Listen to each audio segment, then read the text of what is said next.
प्रकाशन परिवार में आज अति युवा अलेक्जेंडर जी हमारे बीच में आए हैं और विशेष बात ये कि बड़ी तीव्र गति से इन्होंने मात्र 1.5-2 महीने में ये दूसरी पुस्तक इनकी आई है, हिंदू कौन है।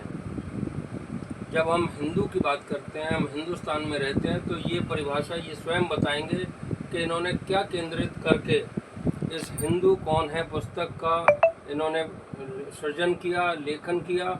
और आपके सामने, क्योंकि अक्सर हिंदू कौन है, कभी कभी हिंदू और अलग अलग जो धर्म हैं या अपने उनके ऊपर बात होती है, लेकिन आइए जानते हैं। आपका स्वागत है अलेक्जेंडर जी।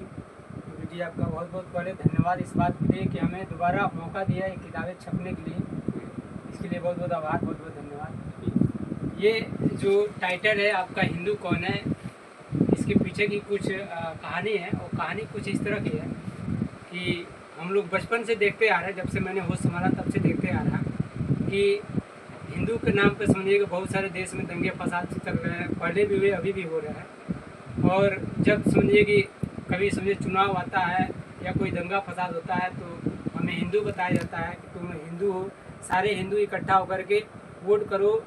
और वही जब नौकरी की बात आती है, हक अधिकार की बात आती है, तो हमें समझिए कि अछूत बना दिया जाता है, नीच बना दिया जाता है, या नालायक घोषित कर दिया जाता है, तुम इसके लायक नहीं हो। तो मैंने कहा कि यार ये मामला सुनिए बड़ा गंभीर है, ये सच में हिंदू है कौन।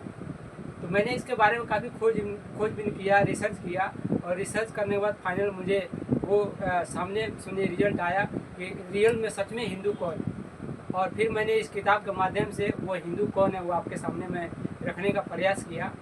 और दूसरी चीज़, ये हिंदू के से समझिए कि आपका हिंदू राष्ट्र है, इसका भी चर्चा बहुत होता है। तो आप समझिए हिंदू कौन है, जब ये चीज़ें जान जाएंगे तो इससे आपको पता चल जाएगा कि हिंदू राष्ट्र जो बनाने की बात चल रही है, वो हिंदू राष्ट्र का मतलब क्या है।